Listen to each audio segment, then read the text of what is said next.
Hello दोस्तों, कैसे हैं आप। नमस्कार, मैं हूं के शर्मा। आपका स्वागत है मेरे चैनल के सर 520 में। दोस्तों, आज हम बात करेंगे आपके एक हसीन सपने की। ज़्यादातर घर में भाई सबसे पहले क्या, शादी होगी, बीवी हो गई, बीवी आ गई और बच्चे भी आ गए या आने वाले हैं ना। तो एक सपना क्रिएट होता है कि अपनी एक गाड़ी भी हो, है ना। वो बड़ी एक गाना है ना, प्यारा सा बंगला हो, बंगले में गाड़ी हो, गाड़ी में मेरे संग बलमा अनाड़ी हो, है ना। चलिए, बलमा को तो अनाड़ी हम क्यों बनाएंगे, हम तो आपका वो सपना ही पूरा कर देंगे जो आपने देखा है। अब आपने सपना देख लिया, कार लेनी है, तो बस बैंक वालों को बता दीजिए कि हमने सपना देख लिया। वो आपके सपने को पूरा करने के लिए जी जान लगा देंगे, पूरा लगा देंगे। क्योंकि कार लेने का अगर आपका मन है पूरा, तो लोन देने की का उनका भी मन हो जाता है पूरा। बस कुछ शर्तें आपके और बैंक वालों के बीच स्वीकृत हो जानी चाहिए, बस कुछ नहीं। कार आपके घर में ओनली 1 डे 24 आवर्स। ओके, तो सपना आपका बड़ा इजी है, पूरा हो जाएगा। अब मैंने बता दिया आपको, कार पसंद कर लिया आपने, है ना, देख लिया, बजट देख लिया। अब आपने क्या करना है, कुछ डॉक्यूमेंट्स रेडी रखने हैं अपने पास। सबसे पहला डॉक्यूमेंट्स आपने क्या करना है, पहले तो आप एलिजिबिलिटी बता देता हूँ आपको। कार आप तभी ले सकते हैं अगर आपकी कम से कम उम्र 21 साल है और अधिक से अधिक 65 साल है। और 65 साल भी ऐसे है कि जिस दिन आपने कार के लिए अप्लाई किया, जिस दिन आपका लोन हो रहा है, उस दिन आपकी उम्र 65 साल से कम होनी चाहिए, चाहे 2 दिन ही रह गए हों कम। लेकिन आपका लोन 70 साल की उम्र ख़त्म होते होते पूरा हो जाना चाहिए। ये एक रूल है। अब एलिजिबिलिटी आपकी एज वाइज आपने चेक कर लिया कि हम एलिजिबल हैं। दूसरा आपने क्या करना है, बैंक के डॉक्यूमेंट्स इकट्ठे करने हैं। सबसे पहला डॉक्यूमेंट्स है KYC। KYC का मतलब ये होता है कि आपके चेहरे की पहचान के डॉक्यूमेंट्स, आपके एड्रेस की पहचान के डॉक्यूमेंट्स, इनको बोलते हैं KYC। मैंने आपको आसान भाषा में बताया। वैसे KYC का जो इंग्लिश में फुल फॉर्म है, नो योर कस्टमर। अपने ग्राहक को जानिए।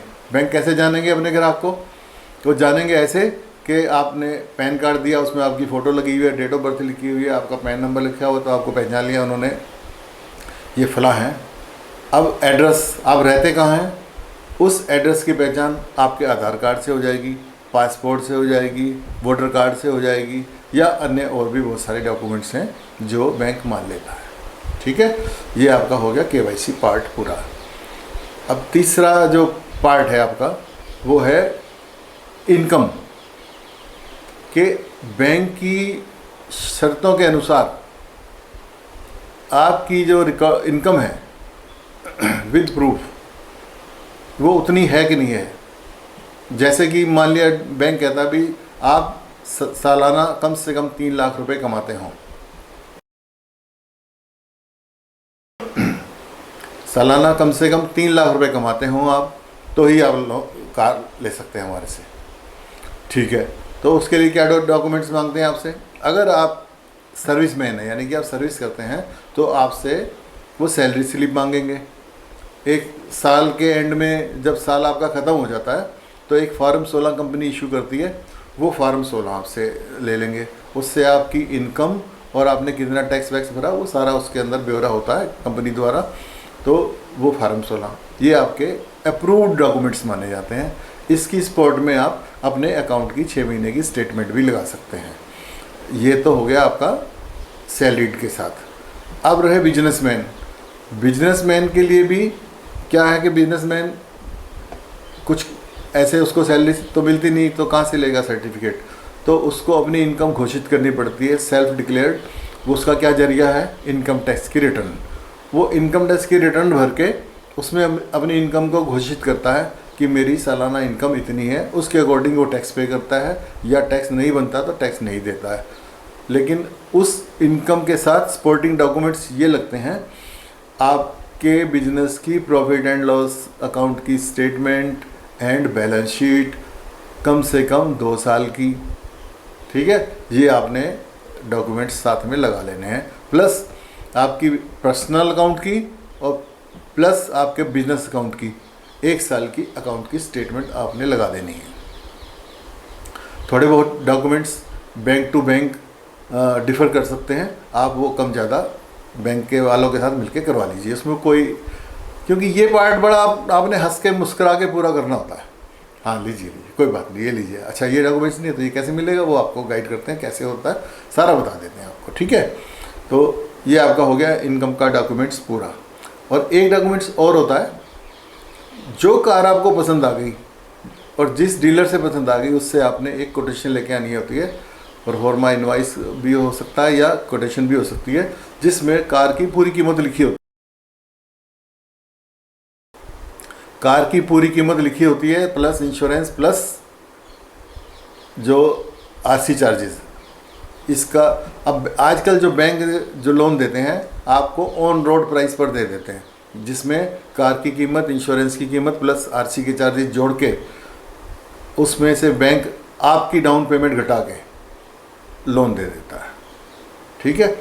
सपोज 10 सारा बजट बैठा आपका 10 लाख रुपए का इंक्लूडिंग इंश्योरेंस आरसी, बैंक कहता है आप हमारे नियमों के अनुसार 10% आपको भी लगाना है, तो उसको बोलते हैं मार्जिन मनी, या आजकल की जो मशहूर भाषा है उसमें बोलते हैं डाउन पेमेंट। आप उससे ज़्यादा डाउन पेमेंट कर सकते हैं लेकिन उससे कम नहीं कर सकते बैंक को, ठीक है। मान लिया 10 लाख की कार है, 1 लाख रुपए बैंक मांग रहा है तो वो देने ही पड़ेंगे, लेकिन अगर आप चाहते हैं कि लोन कम हो तो आप उतने ही पैसे डाउन पेमेंट में ज़्यादा दे दें, ठीक है।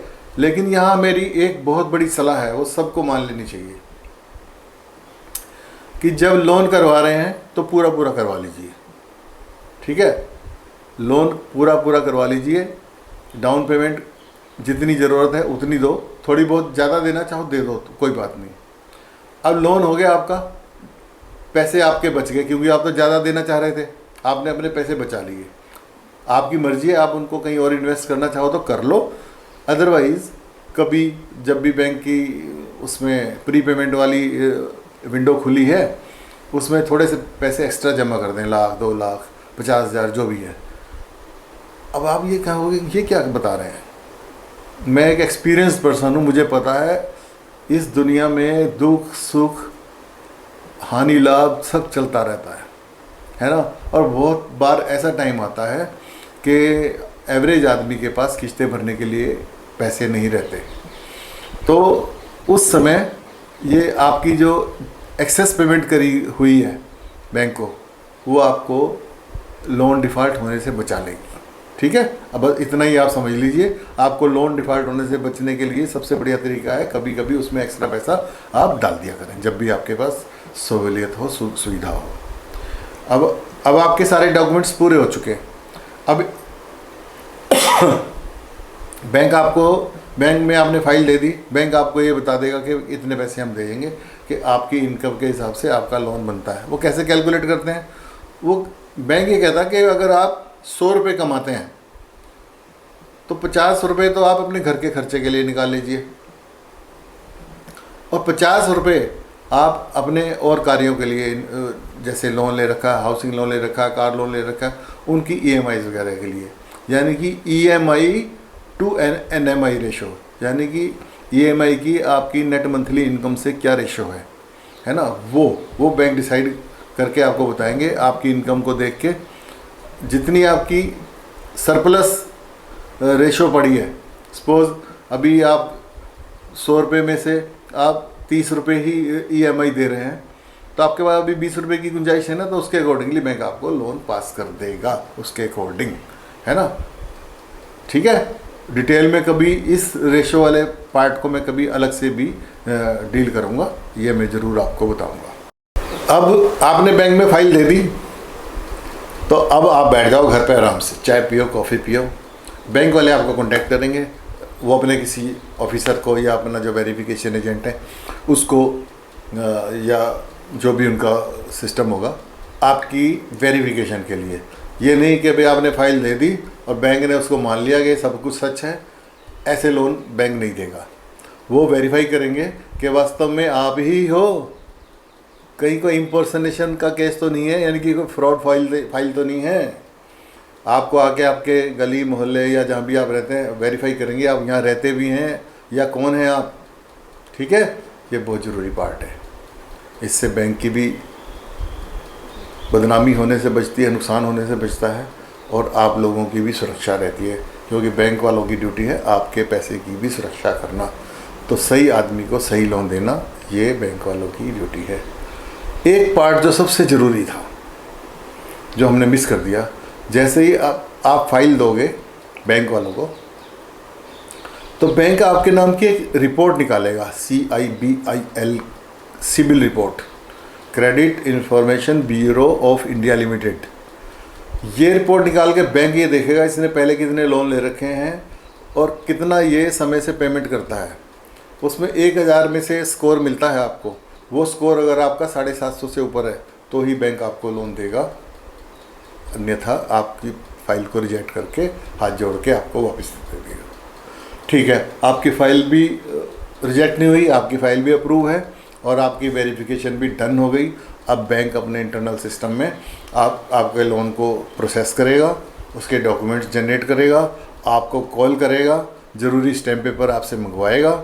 ज़्यादा नहीं होते, बहुत कम 1500 का ही खर्चा टोटल मिला के ही, स्टेट वाइज अलग अलग होता है। तो वो लगा के आपकी सारी डॉक्यूमेंटेशन की जाएगी। डॉक्यूमेंट्स देने के बाद आपके डीलर को चेक भेज दिया जाएगा या ऑनलाइन पेमेंट कर दी जाएगी। आप जाके डीलर से उस प्रूफ के बेसिस पे अपनी कार उठा के घर ला सकते हैं और मिठाई खिला सकते हैं, मोहल्ले वालों को भी और पड़ोसियों को भी और सबको। ठीक है, घर में खुशियाँ आई हैं और खूब खुशियाँ मनाइए। कार ले लिया आपने और एंजॉय कीजिए, घूमिए, कार चलाइए आराम से, है ना। और कार आपकी है और इसमें रेस और गियर ये भी आप ही ने चलाने हैं। बड़ा सुरक्षापूर्वक चलाइए जिससे आनंद रहे जीवन में, द्वंद्व ना आए। गाड़ी आ गई, अरे अरे अरे अरे अरे ये मुँह से ये ना निकले, गाड़ी आनंद से गाड़ी चलाइए। ठीक है, अब इसमें एक चीज़ में और रह गई थी कि कार लोन का इंटरेस्ट रेट। देखिए, कार लोन में समय समय पर रेट ऑफ इंटरेस्ट चेंज होते रहते हैं, लेकिन आप एवरेज ये मान के चलो 8 से 11-12% तक के, ज़्यादा से ज़्यादा। वैसे आम रेट जो है ना आज की डेट में कम्पिटिटिव रेट है, उसको आप एवरेज 8 मान के चलिए। बैंक से मिलिए, वो आपको एग्जैक्ट बता देगा कि 7.75 है या 8.25 है या 8.10 है, वो आपको बता देंगे। वो इतना मैटर नहीं करता, उसके अकॉर्डिंगली आपकी EMI तय होती है। कितने पीरियड का आप लोन ले रहे हो प्लस क्या रेट ऑफ इंटरेस्ट है, उसके अकॉर्डिंग आपकी EMI तय होती है। Lower the period higher the EMI, यानी कि जितना कम पीरियड होगा लोन का उतनी ज़्यादा आपकी EMI बनेगी। और अगर आपकी लोन पीरियड ज़्यादा है तो आपकी EMI कम बनेगी, क्योंकि कोई चीज़ तो 1 साल में देनी है, कोई चीज़ 5 साल में देनी है नेचुरली, तो फिर कम कम पैसे में दी जाएगी ना। तो lower the repayment period higher the EMI और higher the repayment period lower EMI। बस ये बात याद रखिए आप। और गाड़ी आप नई या पुरानी कोई सी भी ले सकते हैं। पुरानी गाड़ी 7 साल के अंदर लोन पूरा हो जाए, यानी कि आप जिस डेट की वो ओरिजिनल परचेज है, यानी कि मान लिया 2020 की गाड़ी है, 1 जनवरी 2020 की, तो वो 2027 1 जनवरी तक बैंक का लोन पूरा हो जाना चाहिए। इतना पीरियड के लिए लोन हो सकता है। मान लिया आज 25 है तो 20 में गाड़ी ली है, आज 25 से 5 साल हो गए तो 7 ईयर्स के लिए टोटल लोन हो सकता है। तो बचे हुए 2 साल के लिए आपका लोन हो सकता है। ये भी आप बात समझ लीजिए, ठीक है। और मुझे लगता है कि अब सब जो है ना फॉर्मेलिटीज़ पूरी कर दी है। आपकी कार अब आने ही वाली है। आज ही अपने डॉक्यूमेंट्स को तैयार कीजिए, फाइल बनाइए और दीजिए बैंक वालों को, वो आपकी सेवा जरूर करेंगे अकॉर्डिंगली। बस यही शर्त है कि आपका ट्रैक रिकॉर्ड बढ़िया होना चाहिए। मुझे उम्मीद है आप अच्छे पेमेंट मास्टर हैं तो आप अपना ट्रैक रिकॉर्ड नहीं खराब